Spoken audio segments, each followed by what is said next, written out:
अस्सलाम वालेकुम, मैं हूं मुनीज़ जहांगीर और आप देख रहे हैं प्रोग्राम स्पॉटलाइट। आप सबको ईद मुबारक हो। तो आज इस ख़ास मौके पर हमने एक ऐसी सियासी शख्सियत को दावत दी है जिन्होंने अपना सियासी करियर जो है उसका आगाज़ 30 साल की उम्र में किया। ये इस मुल्क के पेट्रोलियम मिनिस्टर भी बने, कॉमर्स मिनिस्टर भी बने और फिर इस मुल्क के वज़ीर आज़म बने। ये मियाँ नवाज़ शरीफ साहब के एक काबिल एतमाद साथियों में शामिल रहे और फिर राहें जुदा हुई और अब ये ख़बर है कि वो ईद के बाद, बजट के बाद जो है अपनी सियासी पार्टी का ऐलान करेंगे। आप सब समझ गए होंगे। हमारे साथ हैं जनाब शाहिद खाकान अब्बासी साहब, साबिक़ वज़ीर आज़म Pakistan. Thank you very much for joining us. पहला सवाल तो आपसे, मेरा ख्याल है हर कोई यही कर रहा है, मगर इतनी मजबूत सियासी जमातें हैं पाकिस्तान के अंदर, आप एक और नई जमात का ऐलान करने लगे हैं, एक नई जमात लाने लगे हैं, वो कैसे मुख्तसर होगी? चूँकि माजी में आपने कहा कि हम मसाइल का हल ढूंढेंगे, वो तो हर कोई ढूंढता है, मगर इसका नज़रिया क्या होगा? मियाँ नवाज शरीफ की पार्टी है, उसको कहा जाता है जी बिज़नेस फ्रेंडली पार्टी। अवामी नेशनल पार्टी है, उसको कहा जाता है सेक्युलर पार्टी। आपकी जो पार्टी होगी उसका नज़रिया क्या होगा? देखिए, अब वो सब बातें ख़त्म हो गई हैं। अच्छा। नज़रियात जो हैं कि मैं सेक्युलर हूँ, मैं फलाना हूँ, मैं बिज़नेस फ्रेंडली हूँ। आज बात है डिलीवरी की। जो तीन बड़ी जमातें हैं, तीनों इक़्तिदार में रह चुकी हैं और लंबा अरसे में नहीं, मैं पिछले 3 साल की बात कर रहा हूँ, सब इक़्तिदार में रही हैं। क्या मुल्क ने तरक्की की है? क्या अगर आप बिज़नेस फ्रेंडली हैं तो क्या आपने मुल्क में इकॉनमी को ग्रो किया है? क्या अगर आप सेकुलर हैं तो हमने क्या किया मुल्क के लिए? आज तो बात यह है कि मुल्क के मामलात को हल कौन करेगा, किसके अंदर सलाहियत है, किसके अंदर सोच है, आज उसकी कमी है। मगर सियासी जमातें जब इकट्ठी होती हैं, सियासी लोग जब इकट्ठे होते हैं तो उनका एक ही नज़रिया होता है जो उनको जोड़ता है। तो वो नज़रिया क्या है? वो नज़रिया पाकिस्तान है। मुल्क आपको जोड़ता है। आज आपको मुल्क के मसाइल को हल करने की ज़रूरत है, आपको मईशत को हल करने की ज़रूरत है, आपको डिलीवर करना है, आपको रिफॉर्म करना है। शाहिद साहब देखिए ना, ऐसे तो नहीं हो सकता कि ANP का एक, जिस तरह के मियाँ इफ्तिखार और जो है गफूर हैदरी मिलकर एक पार्टी बनाए, मुमकिन नहीं है। उनके नज़रियात इतने फ़र्क है, इसलिए जो आपकी पार्टी में कोई आएगा वो कोई कहीं ना कहीं तो अपना किबला दुरुस्त करेगा ना। किस तरफ है मेरा किबला? किबला पाकिस्तान की तरक्की है। आपने पाकिस्तान के हालात को दुरुस्त करना है। गफूर हैदरी साहब और मियाँ इफ्तिखार साहब को इकट्ठे बैठना पड़ेगा मुल्क के मसाइल के हल के लिए। अपनी आइडियोलॉजी क्या आइडियोलॉजी है, उसको बैठ के क्या करेंगे? आज हम सब की आइडियोलॉजी मुल्क होना चाहिए कि मुल्क को हमें तरक्की देनी है। वो लेफ्टिस्ट, राइटिस्ट, सेंट्रिस्ट, सेक्युलर, ये सब बातें खत्म हो गई हैं। हकीकत से मैं आपको बता रहा हूँ, दुनिया में तो अभी भी हैं इस तरह की बातें। दुनिया में भी नहीं इश्यूज पे हैं। अब आप इंग्लैंड में देख लें, कंजर्वेटिव पार्टी, लेबर पार्टी में क्या फ़र्क है? क्यों आज कंजर्वेटिव हारेंगे इलेक्शन जो आ रहा है? इसलिए डिलीवर नहीं किया। ऑन सर्टेन इश्यूज तो बड़ी वाज़े फ़र्क है। फॉर एग्जांपल मैं आपसे पूछती हूँ एक सवाल कि तालिबान के साथ मुज़ाकरात होने चाहिए या तालिबान के साथ जंग होनी चाहिए? इस पे क्या आपकी पार्टी का पोजीशन होगा? देखिए, इस पे वही जो सारे पाकिस्तान की है कि जो पाकिस्तान के दुश्मन हैं उनका आपने मुकाबला करना है। अगर वो नेगोशिएशन से टेबल में मामला हल होता है तो फिर ठीक है, नहीं है तो आपको उनका मुकाबला करना पड़ेगा। आप इजाज़त नहीं दे सकते कि वो ये आप पे हमले भी करें, मुल्क के हालात भी ख़राब करें, टेररिज्म भी करें और आप चुप बैठे रहें। ये तो बड़ी बुनियादी बातें हैं, इसमें कोई दो राय है नहीं। चूँकि नाकदीन ये भी कहेंगे कि देखिए शाहिद खाकान अब्बासी साहब, मिफ्ता इस्माइल साहब, इन सबको मौका तो मिला, आप तो वज़ीर आज़म बने। It was the highest position that any politician could aspire to. तो they already been there, it's not के दे हैवंट बिन देयर। तो फिर आप अपने ऊपर ही तनकीद करें जब आप कहते हैं कि जी सियासी जमातें जो हैं वो कामयाब नहीं हो सकती। जी बिल्कुल, अपने ऊपर तनकीद कर रहा हूँ। मैं तो सबसे पहला आदमी जो कहता हूँ कि हम सब नाकाम हैं। अगर हम नाकाम ना होते तो मुल्क यहाँ पे होता। आज मुझे कोई आदमी कहे जी मैं बड़ा कामयाब हूँ, मैंने काम किया है, तो मैं उसकी बात तो नहीं मानूंगा। हमने सीखा है ना, हमने अपनी नाकामियों से सीखा है, हमने वो खराबियाँ देखी हैं। आज हम बात कर रहे हैं कि किस तरह अपने हालात को बेहतर करना है। आज ये सोच की कमी नज़र आ रही है, आज सलाहियत की कमी नज़र आ रही है। तो हम कोशिश कर रहे हैं कि वो सलाहियत हो, वो सोच हो, वो फिक्र हो जो मुल्क के हालात दुरुस्त कर सके। आपने एक जगह ये भी कहा कि नवाज शरीफ साहब का एक बयानिया था, वोट को इज्जत दो। तो जब उन्होंने इस बयानियों को छोड़ दिया तो हमने तब ये सोचा कि शायद ये मुनासिब ना हो कि हम आगे इनके साथ ऐसे बढ़ें। तो जो आपकी नई पार्टी है, एक बुनियादी एक असूल है सियासत का, वोट को इज़्ज़त दो, उसके साथ चलेगी या आप समझते हैं कोई और बयानिया होगा आपका? देखिए, मुस्लिम लीग के साथ मैंने 35 साल गुजारे और मैं 29 साल का था जब मैं सियासत में आया, और हम सियासी पॉलिटिकल फैमिली नहीं है। तो वो दिन से और आज का दिन, और एक ताल्लुक़ है, ज़ाती ताल्लुक़ है मियाँ साहब से, बहुत गहरा ताल्लुक़ है, एक इज़्ज़त और एहतराम का ताल्लुक़ है। लेकिन जो सियासत की बात है, एक वक्त आता है कि आप जो जमात के अंदर आप इख्तलाफ करते हैं, लेकिन जब फैसला हो जाता है सबका फैसला है। लेकिन कुछ बात ऐसी आती है, ऐसी बुनियादी बात आती है कि फिर आपके पास एक ही रास्ता रह जाता है कि अपना रास्ता जुदा कर लें। वो बुनियादी बात ऐसी क्या थी जिसकी वजह से आपने रास्ते जुदा की? इक़्तिदार का असूल, सिर्फ इक़्तिदार का असूल। उसके अंदर डिफरेंस ऑफ ओपिनियन क्या था आपका? डिफरेंस ऑफ ओपिनियन यही है कि मैं उसके हक में नहीं हूँ। आपको असूलों पर कायम रहना चाहिए, आपको आइन पर कायम रहना चाहिए, और आपको जो आपका बयानिया था वोट की इज़्ज़त दो, जो जमहूर का बयानिया था, जो जमहूरियत का बयानिया था, जो आइनी बयानिया था, अगर जब आप उसे छोड़ा तो फिर मुश्किल, मेरे लिए बड़ा मुश्किल था कि मैं उस बयानिए पर, जो नया बयानिया है कि हर कीमत पर हम इक़्तिदार में आएंगे, उसके साथ चल सकूं। तो मैंने 1 साल पहले ही कह दिया था कि मैं इलेक्शन नहीं लड़ सकूंगा। मुझे याद है आपने ये कहा था, मगर शायद सब गोइंग बैक, आप क्योंकि एक लीडरशिप पोजीशन में हमेशा से रहे, काफ़ी अरसे से पाकिस्तान मुस्लिम लीग नून के अंदर, क्या आपको लगता है कि एक दफ़ा जब वोट ऑफ नो कॉन्फिडेंस, पहले तो मुझे ये बताइए, was that the correct decision? क्योंकि उस वक्त 2 राय थी PMLN में, एक कि वोट ऑफ नो कॉन्फिडेंस की तरफ हमें जाना नहीं चाहिए, 1.5 साल रह गया है। मियाँ नवाज शरीफ साहब ने ये खुद कहा मुझे कि जी 1.5 साल रह गया एक वक्त पे, ख़त्म करने दें इनको अपनी टर्म, इसमें क्या है? ये अदम एतमाद हुआ, मैं अदम एतमाद के हक़ में हूँ, ये जमहूरी तरीका है। और हमें PTI के अपने MNAs, मेरा 20-22 21 MNA, अभी तक नाम उनके याद हैं, जो मुझसे राब्ते में थे कि हम PTI के साथ नहीं चल सकते, तो हमें कुछ वादा कर दें कि आप आगे आप कैसे अकोमोडेट करेंगे। तो इमरान खान साहब अक्सरियत खो चुके थे, उनके पास नहीं थी, जिसका बाद में बाजवा साहब, इमरान खान साहब दोनों ने इतराफ़ भी किया कि बाजवा साहब ने एतमाद का जब वोट हुआ तो नंबर्स बाजवा साहब ने पूरे करके दिए थे, नंबर्स नहीं थे। अब मतलब एतमाद हो गया, एक जमहूरी तरीका है। मेरी उस वक्त राय ये थी, जो मैंने टीवी पर भी कह दी थी उससे बहुत पहले, क्योंकि मैं हुकूमत का हिस्सा नहीं था, कि आप हुकूमत मत बनाएं, आप इलेक्शन में जाएं। अदम एतमाद हो गया है, अब अवाम को मौका दें, क्योंकि आपने इस मैंडेट को खुद आपने नहीं माना हुआ।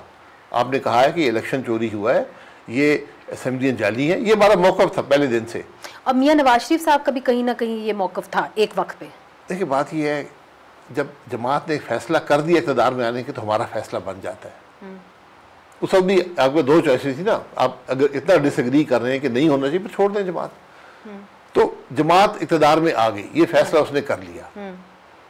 उस वक्त जिसने जो कहा वो बंद कमरे की बात है, वो बातें हुई, जब फैसला हो गया मेरा फैसला बन गया। मेरा ये असूल है ज़िंदगी में कि मैं बाद में नहीं कह सकता मैंने ये कहा था, मैंने वो कहा था, वो बात हो गई। अब आप इक़्तिदार में आए, आप हुकूमत क्यों नहीं चलाते? आपने हुकूमत क्यों नहीं चलाई? आपने फैसले क्यों नहीं किए?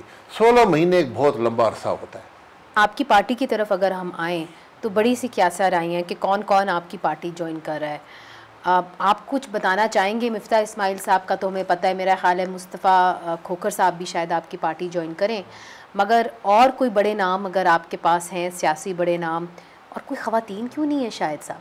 How can this be an all male party? ये बड़े नामों वाली पार्टी नहीं है। बड़े नामों वाली पार्टियाँ इलेक्शन से पहले बनती हैं एक ख़ास मकसद के लिए, उसकी लंबी फहरिस्त है। आपने पीपल्स पार्टी पार्लियामेंटेरियन भी देखी, आपने क्यू लीग भी देखी, आपने बाप पार्टी भी देखी, आपने ये इस्तेकाम पार्टी भी देखी, और भी एक लंबी फहरिस्त है इन जमातों की। तो हम वो जमात नहीं है, हम एक नज़रिए पर, नज़रिया क्या है? मुल्क है। एक असूल पर, असूल क्या है? वो आइन है, इसकी बात कर रहे हैं। और जो इस बात से मुत्तफिक हैं वो इस जमात में शामिल हो सकते हैं। हम अभी तक किसी के पास मगर हलचल नहीं नज़र आ रही शायद साहब। देखें, जब पार्टीज़ बनती है ना, तो आपके घर पे 10 लोग आके बैठे होते हैं, आप कहीं जा रहे होते हैं, आप किसी को राज़ी कर रहे होते हैं, कहीं जा रहे होते हैं, वो हलचल नहीं नज़र आ रही जो एक पॉलिटिकल पार्टी बनने से पहले होती है। मैंने कहा वो होती हैं जो इलेक्शन के करीब बनती हैं, तो वहाँ लोग आते हैं टिकट लेने के लिए, इलेक्शन जीतने के लिए, हर किस्म का आदमी आता है। हमें लोग चाहिए जो इस बात से मुत्तफिक हों कि हमने मुल्क के हालात को दुरुस्त करना है, उनके अंदर सलाहियत हो, इंटेग्रिटी हो और क्रेडिबिलिटी हो, ये लोग आपको चाहिए। आप कोई कमेटी बनाएंगे जी, एक ऑर्गेनाइजिंग कमेटी होगी जी। हम पार्टी बनाकर उसको लॉन्च करके फिर हम जाएंगे, लोगों से बात करेंगे जिन्हें हम समझते हैं कि वो क्रेडिबल लोग हैं, वो जमात में होने चाहिए जो मुल्क के लिए कुछ कर सकते हैं। तो हम लोगों के फिर हम जाएंगे लोगों के पास, पार्टी को ग्रो करेंगे। आपने बड़ी दिलचस्प बात की, आपने आइन की बात की और इसके ऊपर मैं आना चाहूँगी, मगर ईद का मौका है तो वक्फा भी लेना पड़ेगा हमें, तो वक्फा ले लेते हैं, वक्फे के बाद फिर से हाजिर होते हैं। वेलकम बैक नाजरीन, आप सबको ईद मुबारक हो। हमारे साथ हैं साबिक वज़ीर आज़म जनाब शाहिद खाकान अब्बासी साहब। शाहिद साहब, आप पेट्रोलियम मिनिस्टर भी रह चुके हैं, कॉमर्स मिनिस्टर भी रह चुके हैं, वज़ीर आज़म भी रह चुके हैं।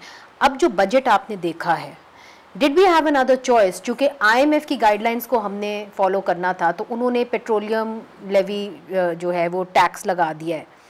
उसके तहत जो है पेट्रोलियम डेवलपमेंट लेवी के तहत 60 रुपए से 80 रुपए पर लीटर बढ़ गया है। तो इससे महंगाई ज़्यादा नहीं होगी? महंगाई होगी। आपकी इकॉनमी ने ग्रो नहीं किया। पिछले 1 साल में डॉलर का रेट भी वही है। अब आपने 4 खरब रुपए से ज़्यादा इजाफी कलेक्शन करनी है, वो कहाँ से आएगी? आपको ये टैक्स लगाने पड़ेंगे। आज इस बजट से क्या हो रहा है, आप पाकिस्तान के अवाम की जेब से इजाफी 4000 अरब निकाल रहे हैं। मगर और वो कर क्या सकते थे? जी बिल्कुल, क्या कर सकते थे? आपको रिफॉर्म करना था। रिफॉर्म क्या है? Tax reform. आपने क्या किया? आपने जो टैक्स दे रहा है उसके ऊपर मजीद बोर्ड डाल दिया। और जब आप वजीर आजम थे, मुझे याद है आपने इनकम टैक्स इंक्रीज नहीं किया था। हमने कम किया था। वो फार्मूला है। हमने कहाँ से आएगा शायद साहब? पैसे फिर कहाँ से आएंगे? पैसे इस तरह ही आते हैं ना, पैसे मौजूदाती पैसे इस तरह नहीं आते कि जो दे रहा है उसको इजाफी बोझ डाल दो। फिर अब जो 3 लाख रुपए वाला जो आदमी अर्न कर रहा है, 1,05,000 रुपया आप उसकी सीधी काट लेंगे उससे। बिल्कुल ऐसा ही है। ठीक है। तो फिर क्या फायदा हुआ? हमने क्या किया था 2018 में? हमने 3 स्लैब बनाई। 1 लाख रुपया इनकम पर मंथ पे कोई टैक्स नहीं था, मतलब टैक्स रिटर्न सबने फाइल करना था। अब 0 टैक्स रिटर्न फाइल करेंगे। फिर 3 स्लैब्स थे, 5, 10 और 15%। आखिरी स्लैब 15% का था। लोग 35% टैक्स नहीं देते, 30% टैक्स नहीं देते, 15% वो दे देंगे। ये असूल है दुनिया को, नई बात मैं आपको नहीं बता रहा। तो आपको टैक्स स्लैब को कम करना है, साथ ही आपको टैक्स नेट में हर एक को लेकर आना है। आपके पास एक निज़ाम है, उसको CNIC कहते हैं। पूरा पाकिस्तान उससे मुंसलिक है। इस वक्त 125 मिलियन 5.5 करोड़ लोगों के पास CNIC है। ये लोग इस मुल्क की तकदीर का फैसला करते हैं, ये वोट डालते हैं, ये बालिग लोग हैं। तो जब आप एक मुल्क के शहरी बन जाते हैं, जब आप वोट डालते हैं, तो आपकी जिम्मेदारी भी आती है। बुनियादी जिम्मेदारी शहरी की होती है टैक्स अदा करना। तो आप एक ऐप बना दें कि आपने कुछ दफ्तर नहीं जाना, ऐप है, आप कहें जी मैं मुनीज़ जहांगीर हूँ, ये मेरा शनाख्ती कार्ड नंबर है, मैं कोई इनकम ही नहीं है, मैं आप बस फाइल कर दो, वो आपकी रिटर्न फाइल हो गई। अब जब आपके नाम बिजली का बिल आएगा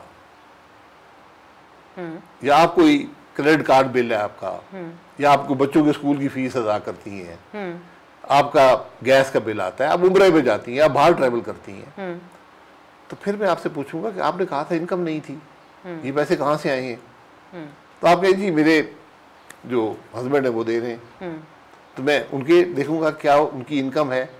बड़ी बुनियादी बात है, अगर आपके अखराजात हैं तो आपकी इनकम है, उससे पूरे करेंगे ना। जब आपके इनकम है तो उसमें एक हिस्सेदार है, उसका नाम है हुकूमत पाकिस्तान। वो गैर ज़रूरी परसेंटेज का हिस्सेदार है या एक ज़रूरी एक यानी आसान यानी कम हिस्सेदार है। तो 15% जब टैक्स आपका होगा तो लोग खुद ही टैक्स पे करेंगे। मैं समझ गई। यहाँ पर कोई हम बात करते हैं फार्मर पे टैक्स लगा दो, हम बात करते हैं ट्रेडर पे टैक्स लगा दो, एग्रीकल्चर इनकम पे लगा दो। जी इनकम नहीं, आप इनकम आई है अखराजात जब आए हैं तो आपके पास एक सरप्लस इनकम है। मैं ये नहीं कहता फार्मर अगर 10 लाख कमा रहा है आप 10 लाख पे टैक्स लगा दें। जब वो सब अखराजात पूरे करके इनकम आएगी, जैसे आप तनख्वाह पे हैं तो आपको इनकम मिलती है, तो आप ये टैक्स सारे मुल्क को टैक्स नेट में लाएं। आपने नॉन फाइलर बनाए हुए हैं, तो आज जो टैक्सेशन हुई है इसका सारा बोझ ऑलरेडी सैलरीड तबके पे डिस्प्रोपोर्शनेटली गरीब आदमी पर पड़ेगा। अच्छा, एक चीज मैं आपसे पूछना चाहती हूँ जिसके ऊपर सारे सियासतदान कतराते हैं इसके ऊपर बात करने के लिए, वो ये है कि पीटीआई और पीएमएलएन एक ही पेज पे होते हैं इस चीज़ पे कि जो डिफेंस बजट जो है वो बढ़ना चाहिए। अब आज जो आपका डिफेंस अखराजात हैं वो 2021 अरब रुपए इस डिफेंस बजट के हुक्म है। हाँ, अरब रुपए जो है वो है हुजम है, और अगर आप पीएसडीपी का बजट देखें तो 1700 अरब लगभग है, काफ़ी कम है। मगर यहाँ पे कहा जाता है, आईएसपीआर कहते हैं कि जी यहाँ पे तो हो रही है डिजिटल टेररिज्म। तो अगर डिजिटल टेररिज्म हो रही है तो फिर आपको क्या ज़रूरत है इतनी ज़्यादा वेपन्स खरीदने की? आप फ़ोन के पर करें अपनी जो भी करना है जंग। आप ज़रा उसको भी देख लेना। मैं आपको 2018 का बजट बता देता हूँ। 2018 में डिफेंस था 1700 अरब, हुकूमत का खर्चा था 400 अरब, जो हुकूमत चलाने का 450 अरब, डेट सर्विसिंग थी 1500 अरब। तो डिफेंस बजट उससे भी ज़्यादा था। डिफेंस बजट 200 अरब ज्यादा था। आज आपका डिफेंस आप डिफेंस तो आपने रखना है ना, तो आज 6 साल के बाद आपका डिफेंस बजट बढ़ा है 2100 पे गया, 1700 से 2100। अच्छा, शायद से मुझे मेरी बात सुन लेना, आपका मसला क्या है? हाँ। आपका जो डेट सर्विसिंग है वो 1500 से 10,000 पे चली गई है। आपका ये मसला है। आज इस साल भी आप जो सिर्फ जो आपका आमदन है वफाकी हुकूमत की वो सिर्फ सूद अदा करेगी। मगर क्या हमारा सबसे बड़ा डिफेंस ये नहीं है कि हमारी मईशत जो है वो तंदुरुस्त हो? कितने मुल्क हैं जिनकी एक्चुअली आर्मी इतनी अमीर नहीं है जितने हमारे मुल्क की है, मगर वो खुद अमीर मुल्क है और इस वजह से उनके ऊपर कोई हमला करने का सोच भी नहीं सकता। आज बांग्लादेश जो है उनकी जो आर्मी हमारे से ज़्यादा मजबूत तो नहीं है मगर उनकी इकॉनमी है, तो क्यों ना हम एक, आप कहते हैं ना कि एक शिफ्ट भी तो आना चाहिए, पाकिस्तान फर्स्ट। तो पाकिस्तान फर्स्ट तो फिर यही है कि आपको ये फंडामेंटल डिफरेंस तो करना पड़ेगा। देखिए, आप ये बैठ के फैसला कर लें ना कि अपने दिफाई अखराजात कितने काटते हैं। आप रियल टर्म्स में अगर देख लें तो 2018 में आपका डिफेंस बजट कोई 16 अरब डॉलर था। आज आपका डिफेंस बजट है वो 9 अरब डॉलर भी नहीं है। वॉरफेयर भी तो चेंज हो गई ना, वो कहाँ रही? अब कौन से गन्स लेके एक दूसरे के पीछे भाग रहे हैं? अब तो सारी वॉरफेयर है ही इकॉनमी पे। आपसे बेहतर ये चीज कौन जान सकता है? इकॉनमी बिल्कुल, इकॉनमी आपको स्टेबल चाहिए, वही सिक्योरिटी होती है मुल्क की। लेकिन आपको पता है कि इस वक्त भी कितने लोग शहीद हो रहे हैं? पिछले हफ्ते में कितने लोग शहीद हुए? जंग जारी है, आप पे हमले हो रहे हैं। आज भी हम एक मेजर टेररिज्म का थ्रेट फेस कर रहे हैं। आपको जरूरत है सिक्योरिटी फोर्सेज की, ये तासुर के सिक्योरिटी फोर्सेज नहीं होनी चाहिए। नहीं, ये नहीं कोई कह रहा, मगर क्या इतने, मगर फॉर एग्जांपल लोग ये सवाल करते हैं कि कौन से मुल्क के अंदर जो फौजी हैं वो इतना ज्यादा कारोबार करते हैं? म्यांमार में करते हैं, मेरा ख्याल है इजिप्ट में करते हैं, पाकिस्तान में करते हैं, मगर बाकी वो मुल्क में इस तरह तो नहीं हो रहा ना। ये बिल्कुल इस बात पे देखिए, उस कारोबार का बजट से ताल्लुक नहीं है। पहली बात तो ये है, बजट से पैसे वहाँ नहीं जाते। लेकिन फौज का काम कारोबार करना नहीं। पेंशन्स नहीं लेते? जब ये आपके बजट के अंदर जो पेंशन बजट है उसके अंदर आर्मी की भी तो पेंशन होती है। जी, वो तो लोग जो सर्व करके गए होते हैं ना, तो जो कारोबार है, कारोबार में DHA है या फौजी फाउंडेशन है, ये बजट का हिस्सा नहीं है। ये अपनी जनरेशन करते हैं, खुद करते हैं, लेकिन पेंशन भी लेते हैं। असूली तौर पे बिल्कुल फौज का काम कारोबार करना नहीं है। उनको दूर रहना चाहिए, उससे बहुत सी खराबियां पैदा होती हैं। अच्छा, वो बात बुनियादी है। हाँ। लेकिन आपने अपने दिफा को भी मजबूत रखना है, उसके लिए अखराजात आपने करने हैं। तो ये अखराजात जो है ये अवाम के सामने डिबेट होने चाहिए, पार्लियामेंट में आनी चाहिए। पार्लियामेंट में डिफेंस बजट क्या है, ट्रांसपेरेंट तो नहीं है, डिबेट होनी चाहिए। बिल्कुल एक बेशक कमेटी लेवल पे करा लें, कुछ ऐसी बातें होती हैं जो आप नहीं कर सकते पब्लिकली, कुछ ऐसी बातें होती हैं वो आपकी एनएससी पे डिबेट हो जाती हैं, लेकिन कम से कम पार्लियामेंट्रीज को इत्मीनान में लेना चाहिए कि हम जो 2100 अरब खर्च कर रहे हैं किस चीज़ पे खर्च कर रहे हैं, क्योंकि जो बाकी हुकूमत है वो तो 839 अरब पे चल रही है। जो कहते हैं ना हुकूमत याशी कर रही है, वो टोटल जो आपका खर्चा है वो 839 अरब है। वो अगर डॉलरों में देख लें तो वो तकरीबन 3 अरब डॉलर के करीब इस वक्त बनता है।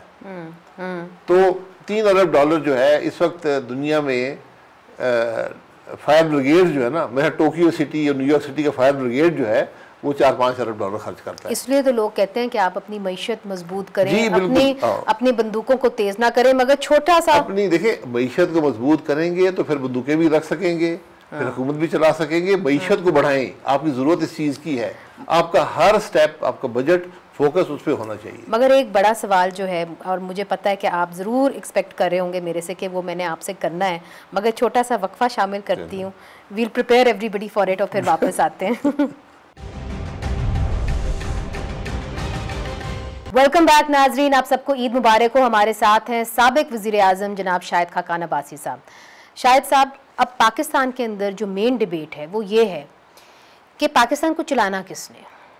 एक तरफ से सियासतदान हैं और वो कहा जाता है कि वो कॉम्प्रोमाइज्ड हैं, क्योंकि वो जो सारे हैं वो इस्टेब्लिशमेंट से बात करना चाहते हैं, वो एक दूसरे से बात ही नहीं करना चाहते। इस तरह खान साहब जो हैं वो भी कहते हैं कि जी मैंने इस्टेब्लिशमेंट से बात करनी है, इनसे मैं क्यों बात करूं। सो द पॉइंट इज़ कि पाकिस्तान को फिर ये जो हाइब्रिड मॉडल है ये कैसे चलेगा? यू थिंक ये सस्टेनेबल है? देखिए हाइब्रिड मॉडल अगर आइन के अंदर है तो ठीक है, नहीं है, नहीं है तो गलत है। जो जिसको कानूनी ही जिसका हैसियत ना हो वो नहीं होगा। हाइब्रिड मॉडल आता क्यों है? ये एक फेलियर है या मार्शल क्यों आता है? ये फेलियर है, चाहे वो दुरुस्त हो या गलत हो, कि सियासी निज़ाम नाकाम हो गया, पार्टियां हुकूमत चलाने में नाकाम हो गई हैं, मुल्क के मामलात हल नहीं कर सकी। ये तो हर इंग्लैंड भी कह सकता है, या इंग्लैंड अपनी माशरा तो नहीं ले आता। इस बुनियाद पे आता है ना, बुनियाद ये बनती है। तो फिर उसके बाद जो हुकूमतें आती हैं हाइब्रिड, क्या वो डिलीवर कर पाई हैं? क्या मार्शल हुकूमतें डिलीवर कर पाई हैं? That is the big question. फिर क्या होता है कि अब जो रास्ता बन जाता है वो ये इक़्तिदार में आने का यही है कि फौज के साथ आप बात करें, सरसी के साथ वो उनके कंधों पर आप इक़्तिदार में आ जाएं। और कोई रास्ता है वैसे इमरान खान आज के रियलिटी में, आज इसके अलावा कोई और रास्ता है? देखिए रियलिटी जो है वो मौजूद है, लेकिन एक आइन भी मौजूद है। आपको इनको रिकंसाइल करना पड़ेगा, या आप एक एडहॉकिज्म पे चल पड़े, या जो कोई बेहतर समझे वो चल पड़े, आइन के मुताबिक चले, या आइन को बदल लें, ये आपकी मर्जी है, लेकिन कोई ज़ाब्ता होना चाहिए। ये मुमकिन नहीं है कि आप आइन तोड़कर हुकूमतों में आएँ, इलेक्शन चोरी हो जाए, लोग हुकूमतों में आ जाएँ, ये मुमकिन नहीं है। आप मैं आपको हकीकत से कहता हूँ, इस मुल्क को 3 free and fair election they दें, आपका निज़ाम दुरुस्त हो जाए। मगर देखिए शाहिद साहब, फ्री एंड फेयर इलेक्शंस जो हैं, इलेक्शन चोरी तो कभी किसी सियासी जमात ने नहीं किया ना, आप तो खुद सियासतदान रह चुके हैं। ये इल्ज़ाम तो हमेशा इस्टेब्लिशमेंट पे लगा है, तो फिर then who is holding Pakistan back? आखिर उसका एक बेनिफिशियरी भी होता है ना, इलेक्शन चोरी करके इक़्तिदार में जो आते हैं वो बेनिफिशियरी होते हैं ना। एडर्स एंड बेटर्स हो सकते हैं, मगर मूवर्स एंड शेकर्स तो फिर भी वो नहीं। मूवर एंड शेकर देखें, मूवर एंड शेकर पे ये तारीख को पढ़ लें कि वहाँ क्या होता रहा है। तारीख को तो एक रकम कर लें ना, एक ट्रूथ कमीशन बना दें। आप जब तक तारीख को दुरुस्त नहीं करेंगे आपका मुस्तकबिल भी दुरुस्त नहीं होगा। हमने अपनी तारीख को मसक कर दिया है। तो आज मैं इसलिए कहता हूँ कि आज ज़रूरत इस बात की है कि सियासतदान, फ़ौज और जुडिशरी टेबल पर बैठे और फैसला कर लें कि आपने मुल्क को चलाना कैसे है। मगर आपको ये नहीं लग रहा कि आज जो हालात बने हुए हैं, जुडिशरी और इस्टेब्लिशमेंट तसादुम की तरफ जा रहे हैं? तो तसादुम कोई ज़ाती तसादुम है, आइन की बात ही है ना। जुडिशरी एक तरह से देखती है, फौज एक तरह से देख रही है, सियासतदान एक तरह से देख रहे हैं, बैठ के उसको रिकंसाइल कर लें। हमारा आइन बड़ा एक जैसे एक्सप्लिसिट आइन है, वो है, प्रोसीजर्स भी लिखे हुए हैं, प्रोसीजर्स भी दिए हुए हैं, ओथ भी दिए हुए हैं। तो आपको मुश्किल क्या है? उसको अगर आप उस पर यकीन नहीं करते इस मुल्क पे आइन पर, फिर उसको बदल लें, सारे मिलकर बदल लें। मगर शायद साहब एक मुझे बात याद आ गई अबसार आलम साहब की। आप तो याद करें कि वो पेमरा के चेयरमैन थे और उन्होंने एक बात कही क्रिटिसाइज़ किया आपको और उन्होंने कहा कि ये जो हाइब्रिड रजीम थी ना, ये इमरान खान के टाइम से शुरू नहीं हुई थी या आपके दौर से शुरू हुई थी। Why does he say that? देखिए, ये उनकी राय हो सकती है, मैं हर एक की राय का एहतराम करता हूँ। मैं 10 महीने के लिए आया था, मुझे मेरी जमात ने भेजा था, एक मैंडेट से भेजा था कि वो 10 महीने का अरसा पूरा करूँ और मुल्क के जो उनके जो एजेंडा था उसको पूरा करूँ, मुल्क को तरक्की दूँ। और मैंने काम किया।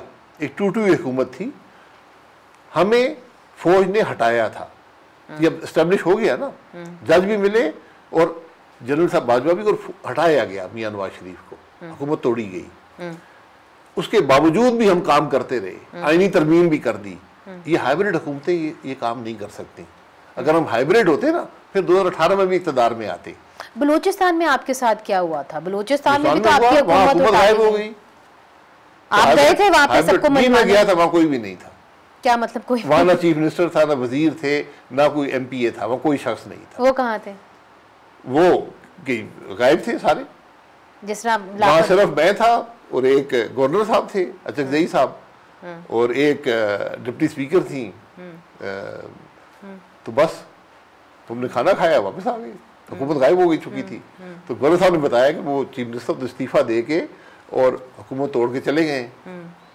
तो ये काम होते रहते हैं, लेकिन हम फिर भी काम करते रहे। धरना भी हुआ, सेनेट का इलेक्शन चोरी हो गया, सेनेट के चेयरमैन का इलेक्शन चोरी हो गया।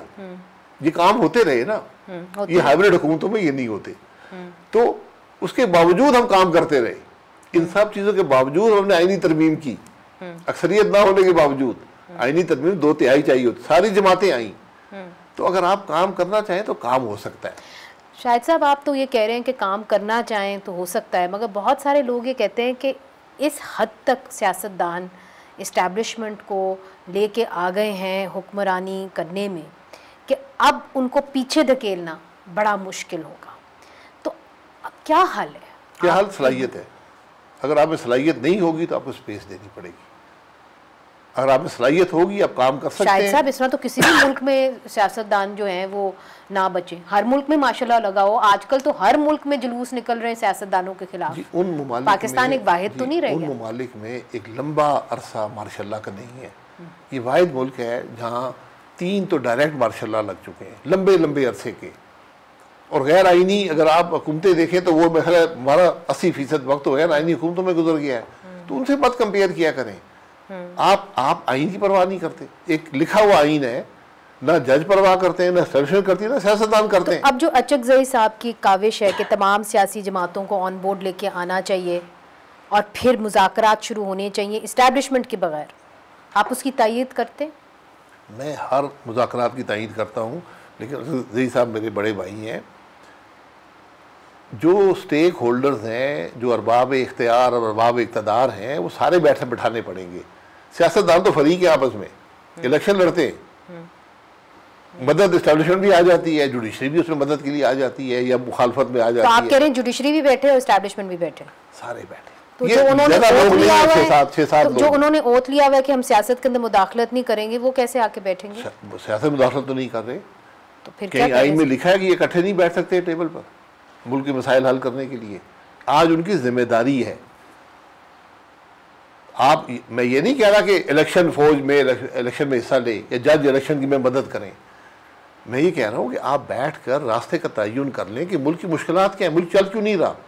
इस बात को इतराफ सारे करते हैं ना। या कोई शख्स है जो कह रहा हो कि मुल्क चल रहा है, बड़ा अच्छा चल रहा है, मुझे तो नहीं मिला। तो इसलिए बैठकर फैसला कर लें हमने आगे कैसे जाना है। चले, I wish you the best of luck Shahid Khaqan Abbasi साहब। मुझे पता है कि ईद के बाद और बजट के इख्तिताम के बाद मेरा ख्याल है कि आप अपनी पार्टी लॉन्च करेंगे। I wish you the best of luck. मेरी पार्टी नहीं है, ये एक सोच है और हम उसके अंदर शामिल हैं। आप उसके एक सरबराह होंगे, मगर पाकिस्तान को और जमहूरियत को नई पार्टीज़ की ज़रूरत है। लोग नए चेहरों को ढूंढ रहे हैं, लोग नई एक सोच को ढूंढ रहे हैं। तो बड़ी अच्छी बात है कि पाकिस्तान के अंदर एक नई पार्टी जो है वो आएगी। तो wish you the best of luck and thank you so much for joining us on Eid. आप सबको ईद मुबारक हो। खुदा हाफिज़।